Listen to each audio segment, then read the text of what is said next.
أعوذ بالله من الشيطان الرجيم. بسم الله الرحمن الرحيم.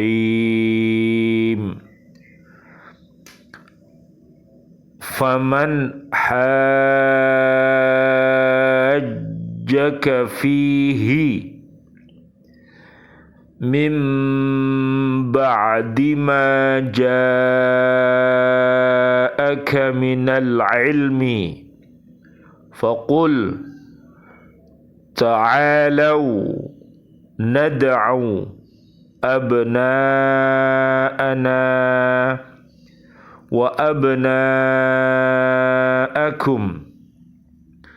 ونساءنا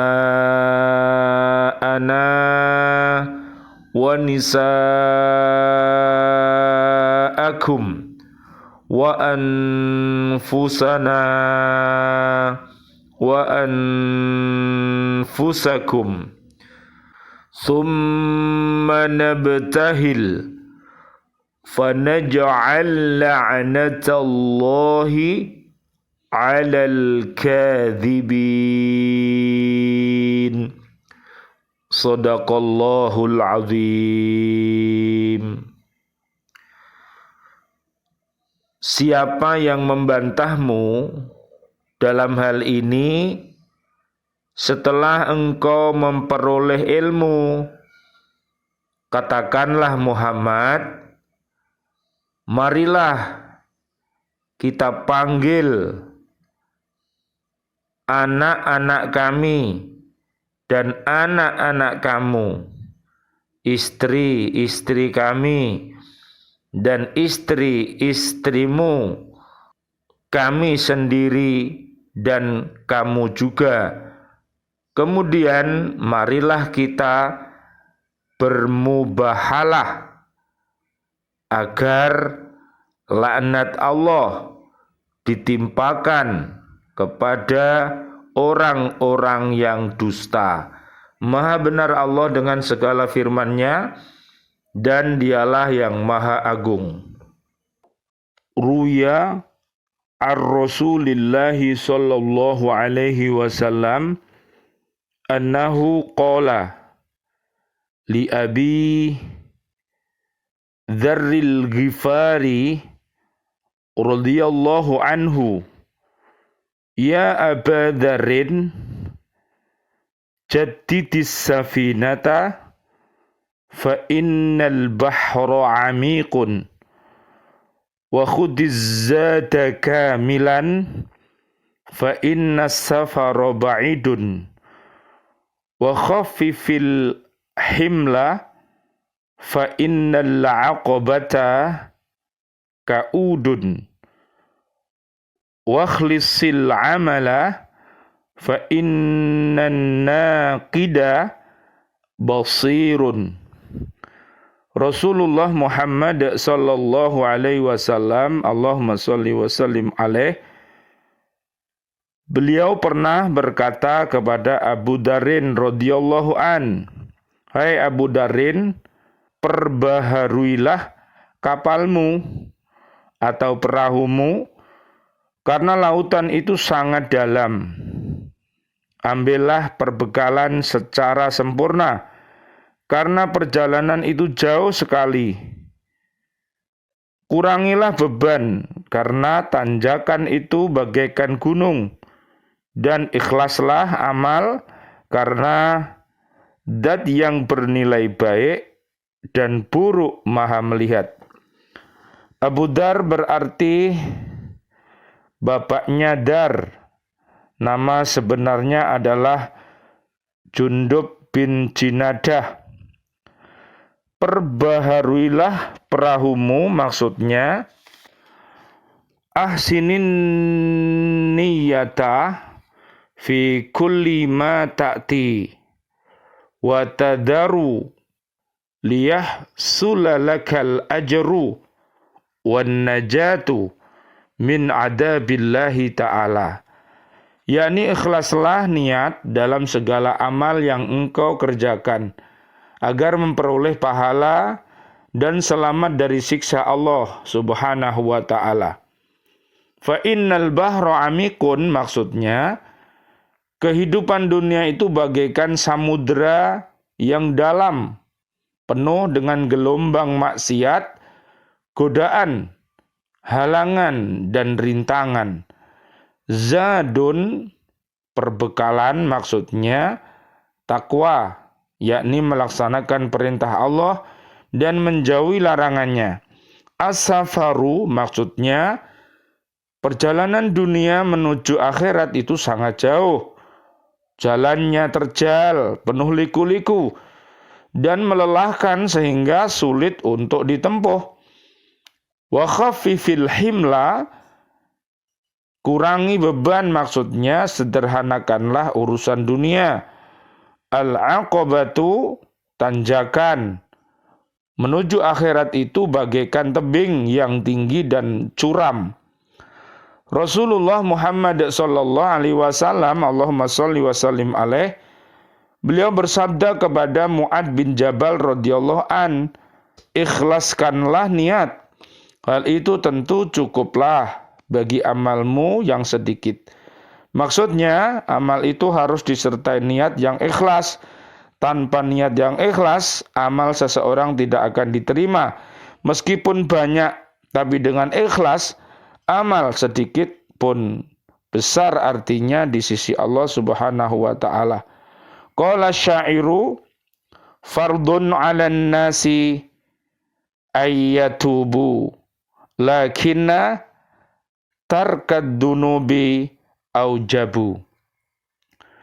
Wasabru finna ibati sa'bun, lakinna fawqas sawabi as'abu.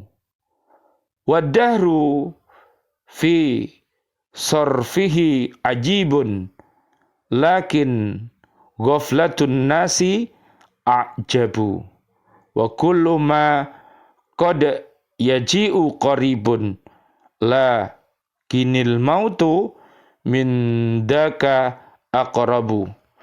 Sebuah syair menyatakan manusia wajib bertaubat, tapi meninggalkan dosa itu lebih wajib.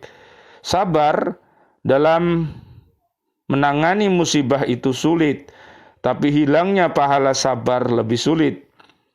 Perubahan zaman itu memang suatu yang aneh, tapi kelalaian manusia lebih aneh. Peristiwa yang akan datang terkadang terasa dekat, tapi kematian itu lebih dekat. Nanti bisa dilihat juga bahwa ujian hidup kita sampai wafat kita nanti di surat Al-Baqarah ayat 151 sampai 157, dan Allah memberikan solusi kepada kita supaya kita hasanah di dunia, hasanah di barzah, dan hasanah di akhirat sampai ilal jannah. Bisa dilihat di surat 70 ayat 19 sampai 35. Bismillah, alhamdulillah, assalatu wassalamu ala rasulillah, asyhadu an la ilaha illallah wa asyhadu anna muhammadar rasulullah. Allahumma salli wa sallim wa barik ala sayyidina Muhammad wa ala alihi wa ashabihi ajma'in walhamdulillahi rabbil alamin. Biaunillah, biidnillah, biridhoillah, kami hadir kembali dari BCA Kota Baru, Ndriyorejo, Gresik, Jatim, Indonesia, untuk menyapa diri-diri kita dan keluarga besar kita dan kaum muslimin untuk selalu mencintai Al-Quranul Karim. Mudah-mudahan Allah Subhanahu wa ta'ala mentakdirkan kita bisa senantiasa berhaqqa tilawati, berhaqqa tukoti, dan berhaqqa jihadi. Mudah-mudahan Allahumma arhamna bil Quran. Ya Allah, rahmatilah kami, keluarga besar kami, dan umat Islam ini dengan Al-Quran yang suci ini.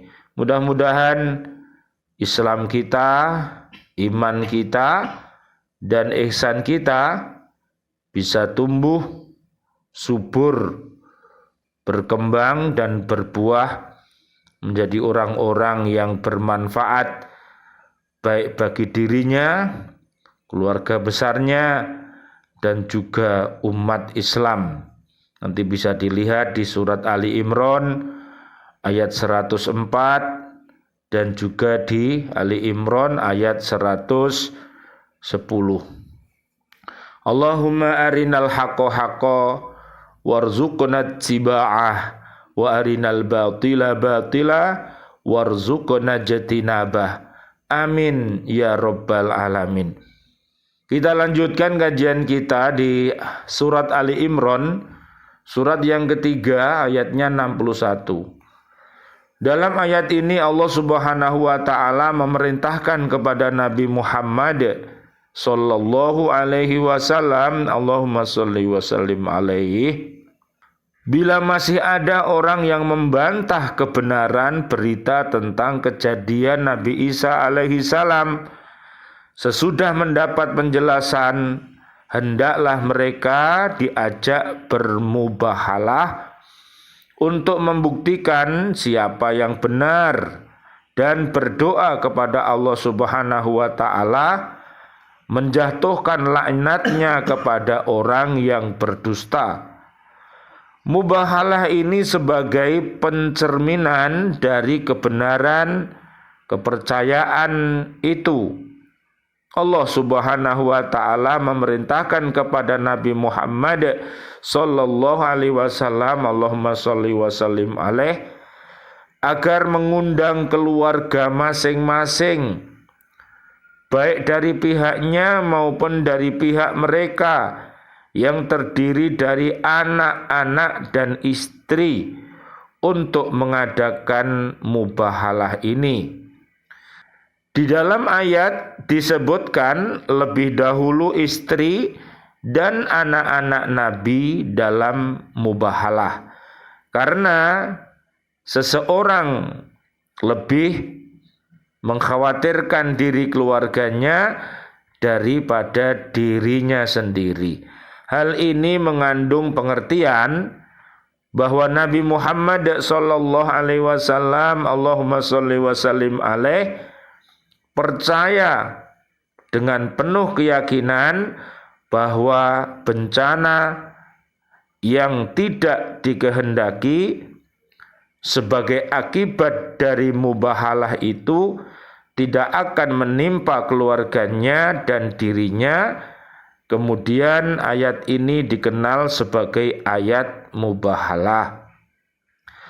Mengenai terjadinya ajakan mubahalah tersebut telah diriwayatkan melalui berbagai sumber bahwa Nabi Muhammad sallallahu alaihi wasallam, Allahumma shalli wa sallim alaihi, telah mengajak orang-orang Nasrani dari kota Najran di Yaman untuk mengadakan mubahalah, tetapi mereka menolak. Imam Bukhari dan Imam Muslim juga meriwayatkan sebuah hadis bahwa delegasi Najran yang dipimpin oleh Al-Aqib dan As-Sayyid mengunjungi Rasulullah sallallahu alaihi wasallam, Allahumma shalli wa sallim alaih. Kemudian beliau berkeinginan untuk mengadakan mubahalah atau sumpah dengan mereka. Maka salah seorang di antara mereka berkata kepada kaumnya, "Janganlah kamu bermubahalah dengan dia. Demi Allah, apabila ia betul-betul seorang nabi, lalu dia bermubahalah dengan kita, niscaya kita tidak akan berbahagia selamanya. Dan tidak akan ada generasi yang akan melanjutkan keturunan kita." Kemudian mereka berkata kepada Nabi, "Kami akan memberikan apa yang engkau minta. Sebab itu utuslah kepada kami seorang laki-laki yang terpercaya." Kemudian Nabi Muhammad sallallahu alaihi wasallam, Allahumma shalli wa sallim alaih, beliau bersabda, "Berdirilah, hai Abu Ubaidah." Maka setelah ia berdiri, Nabi pun bersabda, "Inilah orang yang terpercaya di kalangan umat ini. riwayat Imam Bukhari dari Hudzaifah. Abu Nuaim meriwayatkan pula sebuah hadis dari Ibnu Abbas radhiyallahu an dalam kitab Ad-Dalail melalui sanad dari Atha dari Ad-Daha dari Ibnu Abbas bahwasanya 8 orang Nasrani dari penduduk Najran mendatangi Rasulullah Shallallahu Alaihi Wasallam. Allahumma sholli wa sallim alaih. Di antara mereka terdapat Aqib dan As-Sayyid. Kemudian Allah menurunkan ayat ini. Lalu mereka berkata, beri tangguhlah kami 3 hari. Lalu mereka pergi kepada Bani Quraidah, Bani Nadir, Bani Qainuqa dari kalangan orang-orang Yahudi. Kemudian mereka memberi isyarat untuk berdamai dan tidak mengadakan mubahalah dengan Nabi Shallallahu Alaihi Wasallam. Allahumma sholli wa sallim alaih. Kemudian mereka berkata, dia adalah Nabi yang telah diberitakan kedatangannya di dalam kitab Taurat. Lalu mereka mengadakan perdamaian dengan Nabi Shallallahu Alaihi Wasallam, Allahumma sholli wa sallim alaih, dengan perjanjian membayar 1000 potong pakaian pada bulan Safar dan 1000 potong lagi disertai sejumlah uang pada bulan Rajab. Diriwayatkan bahwa Nabi Muhammad Shallallahu Alaihi Wasallam, Allahumma sholli wa sallim alaih, telah mengajukan Ali, Fatimah, dan kedua putra mereka Hasan dan Husain selain diri beliau sendiri untuk bermubahalah, dan Nabi pun keluar bersama-sama mereka seraya bersabda, apabila saya berdoa hendaklah kamu membaca amin. Ibnu Asyakir meriwayatkan sebuah hadis dari Ja'far dari ayahnya bahwa setelah ayat ini turun, Nabi Muhammad Shallallahu Alaihi Wasallam, Allahumma sholli wa sallim alaih, beliau membawa Abu Bakar As-Siddiq bersama-sama anak-anaknya, Umar radhiyallahu an dan anak-anaknya, dan Utsman radhiyallahu an bersama anak-anaknya.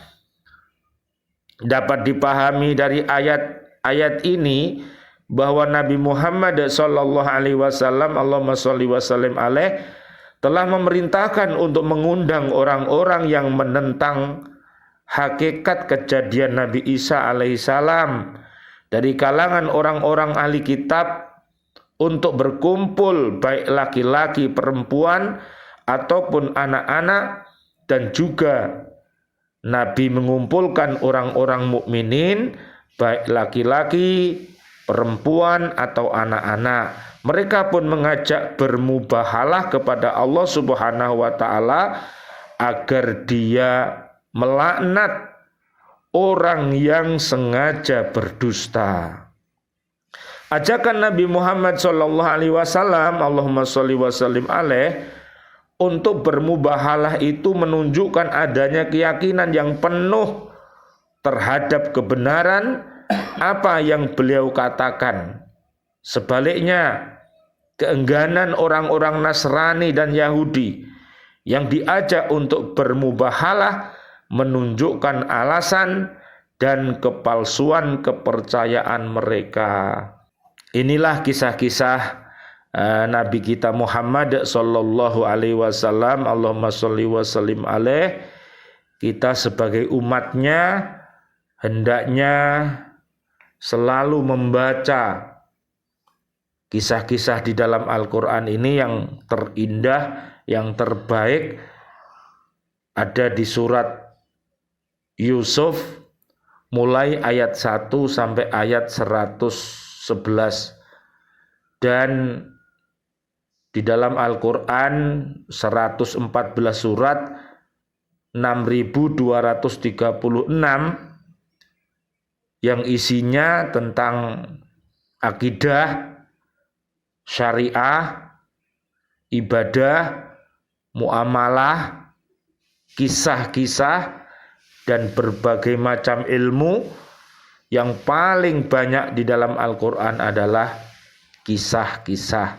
Oleh karena itu, mudah-mudahan dengan kita senantiasa memperingati sejarah-sejarah umat manusia di bumi ini, termasuk kemarin pada tanggal 10 November kita sudah 77 tahun dari tanggal 10 November 1945 sampai kini tanggal 10 November 2022 kita menyaksikan betapa mulianya para pejuang-pejuang kita yang telah mempertahankan kemerdekaannya, wabil khusus warga bumi Surabaya. Oleh karena itu dikenang sebagai Hari Pahlawan. Mudah-mudahan warga Surabaya dan seluruh warga di bumi ini dijadikan warga-warga yang baik, yaitu warga yang mau mengingat-ingat sejarah para pahlawannya, kemudian dia meneruskan perjuangannya. Nanti bisa dilihat di surat Ali Imran ayat 169 sampai 174, para pahlawan-pahlawan kita, bapak dan ibu kita, ustadz dan ustadzah kita, mereka adalah pahlawan-pahlawan kita yang telah berkorban dengan harta bendanya, dengan jiwanya. Mudah-mudahan pengorbanan ini semuanya menjadi wasilah kita untuk menjadi putra-putri dan juga bapak ibu, ustadz ustadzah yang khair, sehingga nantinya diharapkan bisa berkumpul di dunia hasanah, barzah hasanah, akhirat hasanah, mudah-mudahan ilal jannah. Bisa dilihat nanti di surat 70 namanya Al-Ma'arij, mulai ayat 19 sampai ayat 35. A'udzu billahi minasyaitonir rajim. Bismillahirrahmanirrahim. Allahumma shalli ala sayidina Muhammad wa ala ali sayidina Muhammad walhamdulillahi rabbil alamin. Allahumma inna na'udzubika min an nusyrika bika syai'an na'lamu wa nastaghfiruka lima la na'lamu. Ya Allah, kami berlindung kepada Engkau dari syirik terhadap Engkau yang kami sadari, dan kami memohon ampun dari sesuatu yang kami tidak ketahui. A'udzu bikalimatillahi tammati min syarri ma khalaq. Aku berlindung kepada kalimat Allah yang sempurna dari kejahatan makhluknya.